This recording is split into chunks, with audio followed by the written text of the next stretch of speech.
ఆదిలాబాద్ జిల్లా నాగోబాద్ జాతరలో కీలక ఘట్టమైన ప్రజా దర్బార్లో మంత్రి సీతక్క పాల్గొన్నారు. ఈ సందర్భంగా ఆమె మాట్లాడుతూ ఉమ్మడి ఆదిలాబాద్ జిల్లా అభివృద్ధిపై ముఖ్యమంత్రి రేవంత్ రెడ్డి ప్రత్యేక శ్రద్ధ పెట్టారని, గత ప్రభుత్వం ప్రజా దర్బార్లో సమస్యలపై దరఖాస్తులను స్వీకరించి పక్కన పడేసిందని, కాంగ్రెస్ ప్రభుత్వ హయాంలో అలా జరగదని హామీ ఇచ్చారు.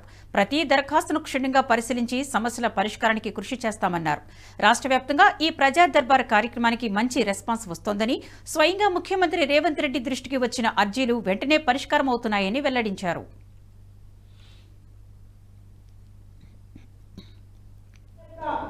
ఉమ్మడి ఆదిలాబాద్ జిల్లా యొక్క అభివృద్ధికి సీఎం రేవంత్ రెడ్డి గారు కట్టుబడి ఉన్నారు. దానిలో భాగమే ఎన్నికల కంటే ముందు లేదా 2 సంవత్సరాల క్రితం ఆయన ఇచ్చిన మాట ప్రకారం మరి గెలిచిన తర్వాత మొదట సీఎం పర్యటన ఆదిలాబాద్ జిల్లా నాగోబాద్ జాతర, ఇక్కడ నుంచి మరి ఇంద్రవెల్లి అమరవీరులకు నివాళులర్పించే కాడ నుంచి మొదలు పెట్టడం జరిగింది. కాబట్టి ఈ ప్రాంతం అంటే నాకు కూడా అభిమానం, ప్రేమ, బాధ కూడా.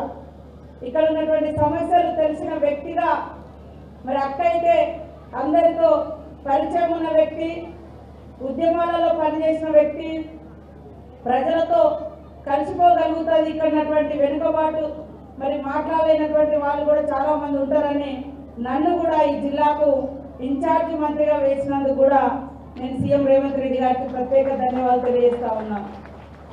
ఎందుకంటే నాకు కూడా పక్క జిల్లాలలో ఇన్ఛార్జి మినిస్టర్గా తీసుకునే అవకాశం ఉంది.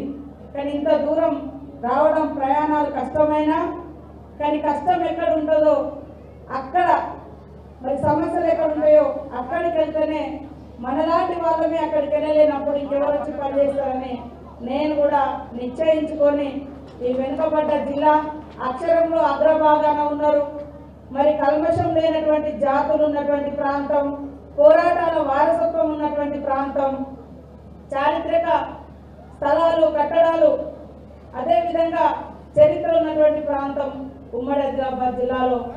ఈ వీడియో మీకు నచ్చినట్టయితే లైక్ చేయండి, 10 మందికి షేర్ చేయండి. అలాగే కామెంట్ల రూపంలో మీ అభిప్రాయాలను మాతో పంచుకోండి. Nationalist hub group of channels ను సబ్స్క్రైబ్ చేసుకుని తెలుగునాట జాతీయవాద జర్నలిజాన్ని ప్రోత్సహించండి. ఈ వీడియో కింద ఉన్న బెల్ ఐకాన్ పై క్లిక్ చేయడం మర్చిపోవద్దు.